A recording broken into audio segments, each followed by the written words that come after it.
कैसे हो आप सब? मस्त होंगे, पढ़ रहे होंगे अच्छे से, स्वस्थ होंगे, एंजॉय कर रहे होंगे छुट्टियों का। इसी क्रम में आज क्लास 12th मैथमेटिक्स स्टार्ट कर रहे हैं यहाँ से। कभी भी किसी भी क्षेत्र में या किसी युद्ध क्षेत्र में कहीं भी उतरने से पहले हम उसके बारे में जान लेना चाहिए। यहाँ पे क्लास 12th की मैथमेटिक्स पढ़ने से पहले उसके स्ट्रक्चर को जानना होगा।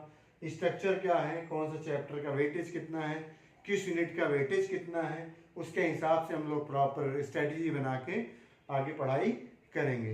तो आज डेट है आपका 18 मई, क्लास स्टार्ट होती है आपकी क्लास 12th मैथमेटिक्स का। यहाँ पे देखेंगे हम लोग, सबसे पहले क्या देखेंगे, यहाँ पे यूनिट्स देखेंगे। कितने यूनिट्स में टोटल डिवीजन है आपका? CBSE 2025-6 में डिवीजन दिया गया है। क्या दिया है? यूनिट दिया गया है, first, second, third, fourth, fifth, यानी 6 यूनिट में आपका डिवीजन है। पहला यूनिट आता है आपका, क्या आता है? पहला यूनिट आता है आपका रिलेशन एंड फंक्शंस। अच्छा चैप्टर है, मजेदार चैप्टर है, इंटरेस्टिंग चैप्टर है। कहने का मतलब यहाँ आप प्रेजेंस ऑफ माइंड का यूज करके यहाँ पे कंसेप्ट को हम लोग अप्लाई करते हैं क्वेश्चन में, उसी हिसाब से आपके क्वेश्चंस बनते हैं।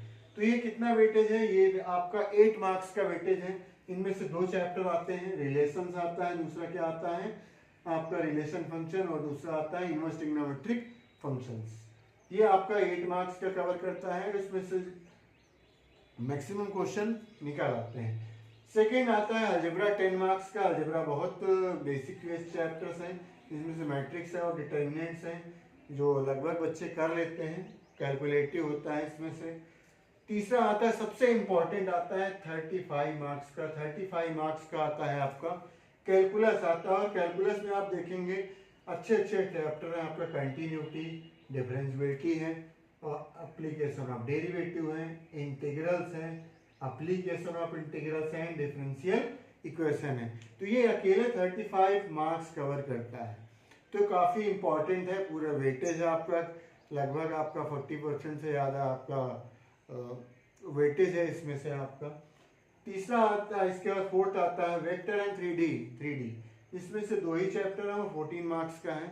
वेक्टर्स आप लोग फिजिक्स में पढ़ते हैं, 3D बहुत सारी चीज़ें आप 11th में यहाँ पे पढ़ के आए हैं, उन्हीं के एप्लीकेशंस हैं जो क्लास 12th में हम लोग पढ़ते हैं। इसके बाद क्या आता है आपका? 5वां आता है, ये बिल्कुल नया चैप्टर होगा आपके लिए, LPP यानी लीनियर प्रोग्रामिंग प्रॉब्लम्स। इसमें से आपके लीनियर इक्वेशंस दिए होते हैं, और लीनियर इक्वेशन को हम लोग ग्राफ ड्रा करते हैं, ग्राफ के हिसाब से वहाँ पे मैक्सिमम मिनिमम वैल्यूज निकालते हैं। इसके बाद आता है लास्ट में प्रोबेबिलिटी। प्रोबेबिलिटी आपका क्या है? थोड़ा कंसेप्चुअल बेस्ड है। तो ये आपका कोर्स स्ट्रक्चर है। बात करेंगे इंटरनल की, तो इंटरनल क्या होता है? 20 मार्क्स का होता है, जिसमें से 10 मार्क्स आपका क्या होता है? बेस्ट ऑफ 2 UT के होते हैं, प्लस 10 मार्क्स आपका क्या होता है? मैथमेटिक्स होता है। इस 10 मार्क्स में डिवीजन किया गया है, वाइवा होता है, प्रैक्टिकल फाइल्स होती हैं, इन सब का अलग अलग मिला के ये क्या होता है आपका एक्टिविटी के मार्क्स मिलते हैं। तो ये है आपका क्लास 12th का कोर्स स्ट्रक्चर। तो पहला चैप्टर हम लोग शुरू करेंगे, रिलेशन एंड फंक्शन। अच्छे से नोट कर लेना है, इनको देख लेना है कौन सा चैप्टर कितना वेटेज है, उसके हिसाब से आगे आपने स्ट्रेटजी बना के पढ़ाई करनी। यहाँ पे हम लोग जो पढ़ेंगे आपको बता दें कौन कौन सी बुक्स पढ़ेंगे। यहाँ पे हम लोग पढ़ेंगे NCERT आपका जो टेक्स्ट बुक है, प्लस NCERT एग्जाम्पलर, और प्लस आपका क्या होता है PYQ, और जो भी बचा हुआ पार्ट होगा, कुछ एक्स्ट्रा पार्ट होगा जो अदर कॉम्पिटिटिव एग्जाम में भी आता है, उसको हम लोग यहाँ पे पढ़ाई करेंगे। तो ये पूरा है। सबसे पहले हम लोग जो NCERT टेक्स्ट बुक पढ़ेंगे, उसके क्वेश्चन सॉल्व करेंगे, फिर आपका एग्जाम्पलर, उसी में एक चैप्टर को थ्रू आउट, और फिर क्या होता है PYQ। ये आपके क्या है, तीनों चीज़ हम लोग कवर करते हुए साथ में चलेंगे, जिससे आप कुछ भी छूटने ना पाए। एक एक कंसेप्ट को देखना है और हर टाइप से क्वेश्चन हम लोग कवर करेंगे। तो ये स्ट्रेटजी है, इसी के बेसिस पे हम लोग आगे पढ़ाई करेंगे। अभी के लिए इतना है, हम लोग अभी जस्ट स्टार्ट करेंगे रिलेशन एंड फंक्शन। तो सबसे पहला इसमें से पढ़ेंगे हम लोग, क्या पढ़ेंगे? Relation function. क्लास में पढ़ने से पहले, क्लास 11th का, क्लास 12th में पढ़ने से पहले क्लास 11th के बारे में जानकारी आपको होना चाहिए।